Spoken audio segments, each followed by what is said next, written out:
How much of your own biology do you truly understand when the modern world is stripped away? Could you recognize the smell of an approaching storm before the first drop of rain hits the parched earth? Do you believe that your ancestors were merely primitive shadows, or were they masters of a world far more complex than the one you inhabit today? Why do we assume that progress is a straight line when we have forgotten the very skills that allowed us to exist in the first place? What if the comfort you feel right now is actually a form of sensory deprivation? You probably imagine the prehistoric world as a place of chaotic violence and lawless wandering, a grey existence where survival was a lucky accident. But as the first light of dawn cuts through the freezing mist of the Pleistocene, you realize that every breath is a calculated victory.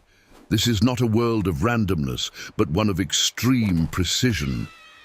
By the end of this journey, you will no longer see these people as distant ghosts, but as the architects of the human soul, and you will understand that their struggle is the only reason your heart is beating right now. You wake up not to the sound of an alarm, but to the oppressive weight of silence and the sharp, metallic scent of frost on limestone. The air inside the rock shelter is thick with the smell of old ash, dried sweat, and the faint, sweet musk of animal furs. Your skin, toughened by constant exposure, feels the sudden drop in temperature that precedes the sunrise. You are not alone. The rhythmic, heavy breathing of 20 others creates a low hum of collective warmth. This is the first layer of survival, the proximity of the pack. To move away from this warmth is to invite the cold to settle in your bones, a guest that never leaves. You stand up, and the floor is uneven, cold, and unapologetic. Your feet know every protrusion of the stone, a mental map developed in the dark. As you step toward the cave's mouth, the transition is violent. The blue light of the pre-dawn reveals a landscape that is both beautiful and predatory. The grass is tall, stiff with ice, and the horizon is jagged with peaks that seem to watch you. You expect to feel vulnerable, but instead you feel a strange, heightened clarity. Your ears pick up the snap of a twig 300 meters away. Your eyes track the subtle movement of a hawk circling a thermal current. This is the reality of the first humans, a total, uncompromising integration with the environment. There is no distinction between you and the wilderness. You are simply another predator, albeit one with a terrifying capacity for foresight. You look at your hands, stained with charcoal and earth, and you realize they are the most sophisticated tools on the planet. Every callus is a record of labor, every scar a lesson learned. The group begins to stir, and the silence is replaced by the functional sounds of a tribe preparing for the day. There is no small talk, no wasted energy. Communication is a series of glances, guttural grunts, and precise hand signals. The fire, which had dwindled to a few glowing embers, is fed with dry lichen and bone marrow. The smoke rises, stinging your eyes, a sensory reminder that fire is not just a tool, but a member of the family that must be fed and protected. Without it, the night wins. You watch the elders examining the horizon, reading the clouds like a script. They aren't looking for beauty, they are looking for direction, for the movement of the herds, for the moisture in the air that dictates whether they stay or flee. The structural organization of the tribe is visible in how they move.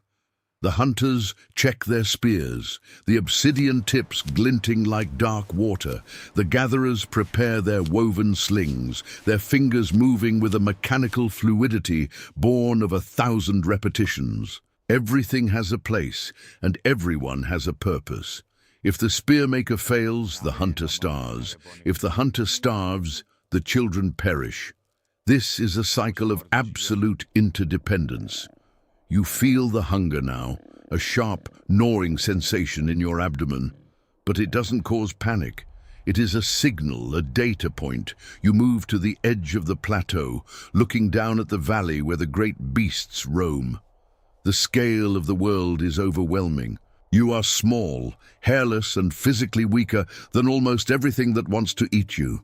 Yet, as you look at the sophisticated curve of the throwing stick in your hand, you feel a surge of cold confidence. You are the apex of 1,000,000 years of trial and error. You are the result of those who didn't give up when the ice came. This morning is not just another day, it is a continuation of a great, unspoken defiance against extinction. You begin to descend the rocky slope, the vibration of the earth beneath your feet, telling you things your mind hasn't processed yet. The hunt is about to begin, and with it, the revelation of what it truly means to be alive in a world that does not care if you live or die. Every step you take is a dialogue with the terrain, a dance between the weight of your body and the resistance of the soil. You are learning that survival is not about strength, but about the intimacy you share with the elements around you. This is the foundation of the human experience, a raw and beautiful architecture of necessity that we have spent millennia trying to forget. But here, in the cold light of the morning, there is no forgetting. There is only the pulse of the blood in your ears and the vast, waiting world. Check if you are already subscribed to this channel, because here we don't just tell the story, we make you feel the texture of time and the gravity of the choices that shaped our species, so that you never look at the past with the same eyes again. The descent into the valley is not a walk, but a calculation of gravity and friction. Your knees absorb the shock of the uneven terrain, a mechanical rhythm that has been perfected over millions of years of bipedal evolution. The air here is different from the cave. It is dense, carrying the damp smell of rotting vegetation and the musky, heavy scent of large herbivores. You are entering the arena of the hunt, a place where the hierarchy of the world is decided by the speed of a reflex and the sharpness of a stone. Every movement you make is deliberate. You do not step on dry branches. You do not brush against the brittle shrubs that would telegraph your position to a mile-distant ear. This is the calculus of the hunt, a mental game of invisible geometry where you must predict the trajectory of a living being. You feel the tension in the air, a static charge that seems to hum between the members of your party. There is no need for words. A simple tilt of the head from the lead tracker points toward a cluster of broken ferns. The sap is still wet, a glistening trail that tells you a reindeer passed here less than 20 minutes ago. You touch the ground, feeling the slight warmth of the soil where the animal lays. The contrast between your fragile, hairless skin and the raw power of the beast you pursue is staggering. To close that gap, you use the only thing that levels the field, technology. You reach for the spear strapped to your back. The shaft is straight, fire-hardened wood, balanced with the obsession of a master craftsman. At its tip is a flake of obsidian, a volcanic glass so sharp it can slice through cellular membranes. This is the peak of your civilization. It represents hours of patient napping, the rhythmic strike of antler against stone, the understanding of internal fractures and pressure flakes. If this stone shatters upon impact, your family goes without protein for another 3 days. The stakes are not emotional, they are biological. You move through the high grass, the golden stalks brushing against your thighs like the fingers of the earth. The sun is higher now. Its heat begins to bake the frost off the ground, creating a shimmering haze that distorts the horizon. You see them. A small herd, their antlers like a forest of bone moving against the sky. Your heart rate slows. This is the paradox of the predator.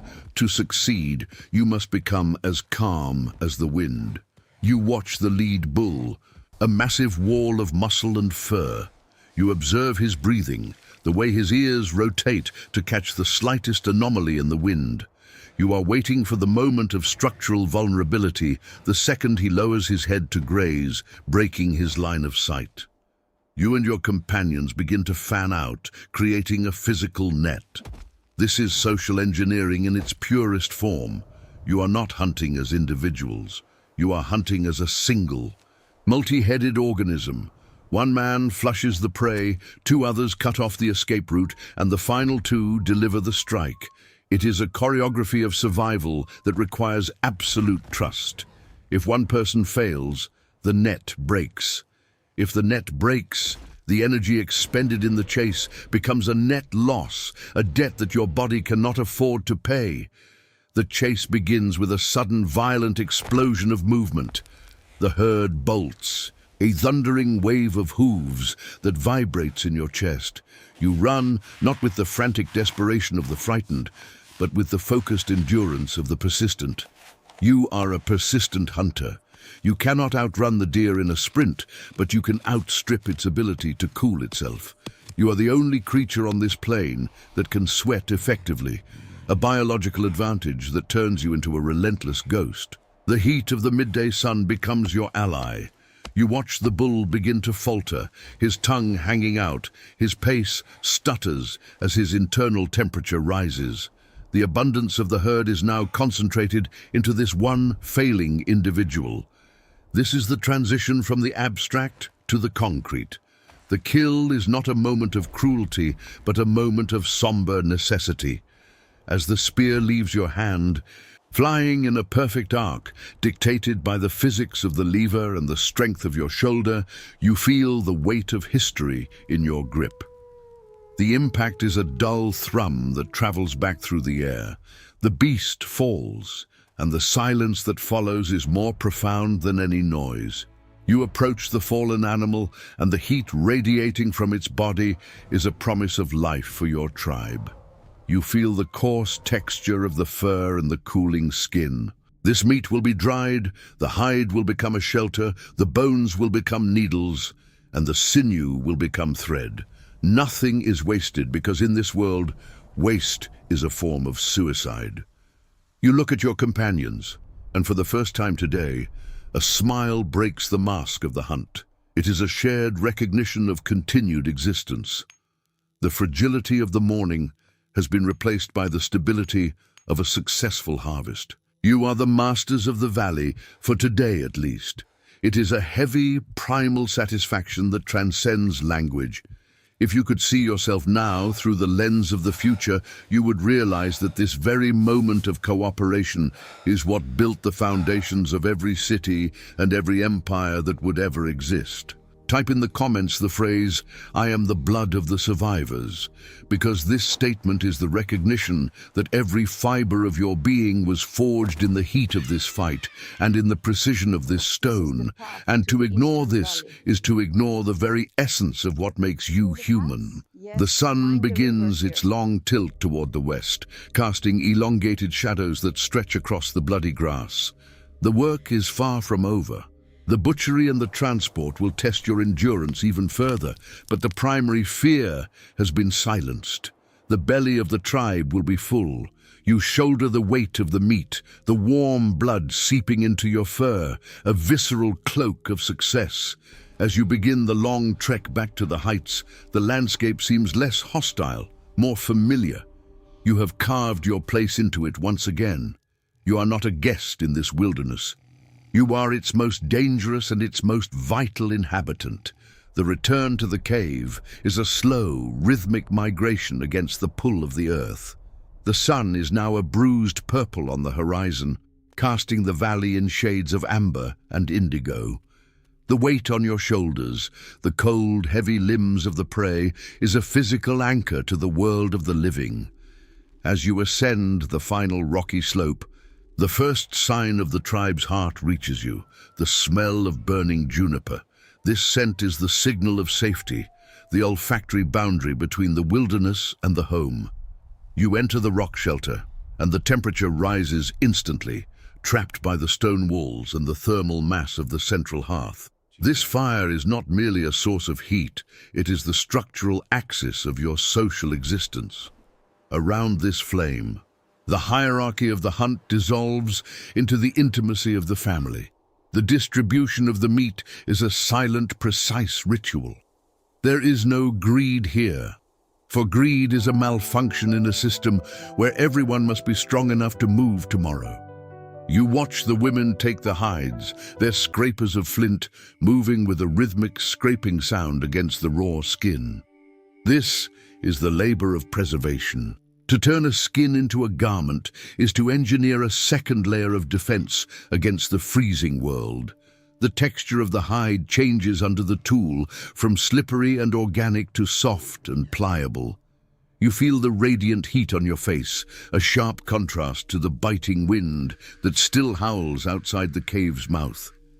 This is the domestic hearth, a bubble of artificial climate where the first seeds of culture are sown.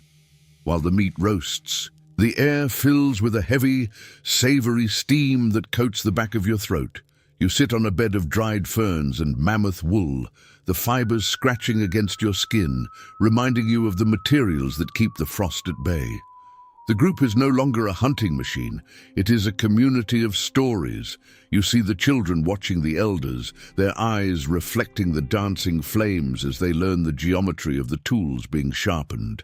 This is how knowledge is transferred, not through books, but through the observation of the hands. The functional stability of the tribe depends on this continuity. If a child does not learn the exact angle to strike the flint, the lineage of the spearmaker ends. You feel the fragility of this knowledge, a thin thread of memory that connects the past to the future. The cave walls, flickering with the shadows of the people, seem to expand and contract with the breath of the fire. You reach for a piece of the cooked fat, the warmth spreading through your fingers and then through your entire body. This is the fuel that powers the human brain, the dense caloric surge that allowed our ancestors to think beyond the next hour. In this moment of abundance, the tension of the day begins to melt into a deep, primal exhaustion. You look at the others, and you recognize the same exhaustion in their eyes, a shared weariness that is the price of another day of life. The security of the cave is a temporary victory, a structural shield against the predators that now roam the dark valley below. You hear the distant, haunting howl of a wolf, a sound that would have deceived you hours ago. But here, behind the barrier of the fire, it is merely background noise. The contrast between the safety of the heart and the danger of the dark is the fundamental duality of your existence. You are a creature of the light, carving out a space in a world of shadows. As the meal concludes, the atmosphere shifts from the physical to the contemplative. The fire begins to die down to a deep, pulsing red, and the silence returns. But it is no longer the oppressive silence of the dawn. It is a satisfied, heavy quiet. You realize that this domestic space is where the human spirit was truly forged, not in the violence of the kill, but in the cooperation of the evening. Leave a like right now if you can feel the importance of this fire, because this simple act of recognition is what keeps us connected to the flame of curiosity that never allowed our species to go out in the darkness of time. The stone beneath you feels like an extension of your own body, a solid foundation that has seen 1,000 generations and will see 1,000 more. You lean back against the cool rock, the heat of the fire still lingering in your clothes. The rhythm of the tribe slows as the first people begin to settle into their furs. The structural organization of the cave is a map of human relationships.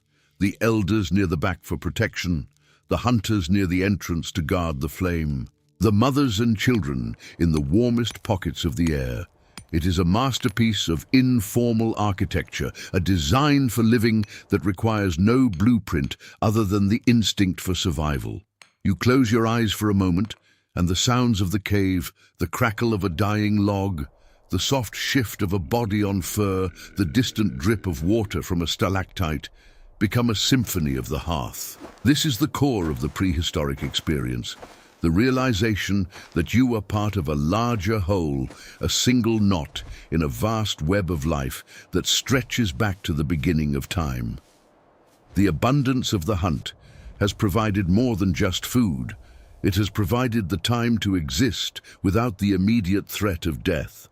This time is the most precious resource you have. It is the gap between surviving and being. As the embers glow like fallen stars on the cave floor, you prepare for the transition into the world of dreams, knowing that the structural integrity of your tribe is the only thing standing between you and the void. The day has been won, and the hearth remains the sanctuary of the first humans, a beacon of warmth in a cold, indifferent universe. The transition from the warmth of the fire to the profound darkness of the cave's inner chambers is a journey into the architecture of the human subconscious. As you move away from the crackling hearth, the air grows heavy, damp and still, losing the scent of wood smoke and replacing it with the ancient mineral breath of the earth itself. The stone walls narrow, pressing against your shoulders like the ribs of a giant beast, and the silence becomes so absolute that you can hear the rush of blood in your own ears. This is not a place for survival, it is a place for meaning.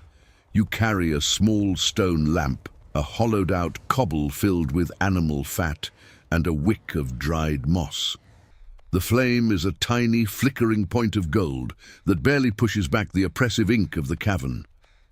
In this subterranean isolation, the physical world begins to dissolve, and you are forced to confront the shadows on the wall.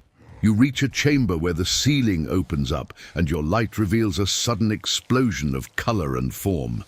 Buffalo, horses, and deer leap across the limestone in a frozen stampede of ochre, charcoal, and hematite. These are not merely decorations. They are the externalized memories of the tribe, a structural record of the beasts that give you life. You touch the pigment, feeling the grit of the ground stone against your fingertips, a texture that has bonded with the rock over seasons of ritual. Why did your ancestors crawl hundreds of meters into the freezing bowels of the earth just to leave these marks? Is it a plea to the spirits of the hunt, or a way to anchor their own existence against the terrifying vastness of time? You realize that the stability of the tribe depends not just on meat and fire, but on these shared symbols. This is the elevation of the concrete into the sacred. The contrast between the flickering lamp and the static paintings creates an illusion of movement. The animals seem to breathe, to gallop, to watch you from a realm beyond the physical. You are no longer just an observer, you are an initiate in the first great mystery of the human mind. The fragility of your individual life is countered by the permanence of this art. Outside, the wind may howl and the glaciers may grind the mountains to dust. But here, in the heart of the stone, the story of the people is protected. You see a handprint, stenciled in red, pressed firmly against a curve in the rock. You place your own hand over it, and the temperature of the stone is a cold shock that connects you to a ghost from 1,000 years ago. This is the moment where survival becomes culture. You are documenting your presence, shouting into the void that you were here, that you felt the heat of the sun and the sting of the frost. The rhythm of your breathing slows as you absorb the density of this atmosphere. Every line drawn on these walls was a calculated risk, an expenditure of precious energy that could have been used for sleep or gathering. Yet the tribe considered this essential. Without these stories, the hunt is just a slaughter. With them, it is a cosmic dance of exchange. You feel a sense of profound vertigo as you realize that the architecture of your own thoughts was built in places like this. The ability to see what is not there, to plan for a future based on the images of the past, is the ultimate predator's tool. Share this video with someone you believe carries this same flame of search for knowledge, because understanding these shadows is understanding the genetic map of our own curiosity and the origin of everything we call civilization. The lamp flickers, a warning that your time in this sacred silence is limited. You begin the slow crawl back toward the light, the images of the great bulls burned into your retinas. The movement of your body through the tight passages is a physical rebirth, a shedding of the internal darkness as you return to the functional world of the tribe. You emerge into the main cave, and the sight of the dying fire feels different now. It is no longer just a source of heat. It is a tether to a reality that you have just learned to transcend. The structural integrity of the tribe is now reinforced by the invisible bonds of the symbols you left behind. You settle into your furs, but your mind remains in the deep gallery, running with the painted horses. The revelation of the night is that the first humans were not just surviving the world, they were rewriting it in their own image. This is the true power of the species, the capacity to turn a cold cave into a cathedral of memory. As you drift towards sleep, the sounds of the night, the wind, the distant predators, the shifting ice, no longer seem like threats. They are part of the vast, complex machinery of a world that you have finally begun to decode. You are part of the stone, part of the fire, and part of the timeless line of hunters who looked into the dark and chose to fill it with light. The shadows on the wall are no longer frightening. They are the proof that you are not alone in the universe. The day ends not with the exhaustion of the body, but with the awakening of the soul, a quiet triumph that will echo through the millennia until it reaches the ears of those who have forgotten the feel of the earth. The fire has reached its final stage, a deep and pulsating heart of rubies that casts a fragile glow against the ancient limestone. As the transition from the physical to the ethereal nears completion, you find yourself staring into the embers, realizing that the 24 hours you have just hardened are merely a single heartbeat in the vast anatomy of human time. Was it the spear that saved you, or the way your brothers held the line in the tall grass? Was it the fat of the beast that nourished you, or the shared silence of the cave that gave you the strength to face the dawn? Does the blood that flows through your veins still carry the rhythm of the persistence hunt? Or have you traded that primal music for the static hum of a world made of glass and electricity? Why do we feel a strange, haunting nostalgia for a life we have never technically known?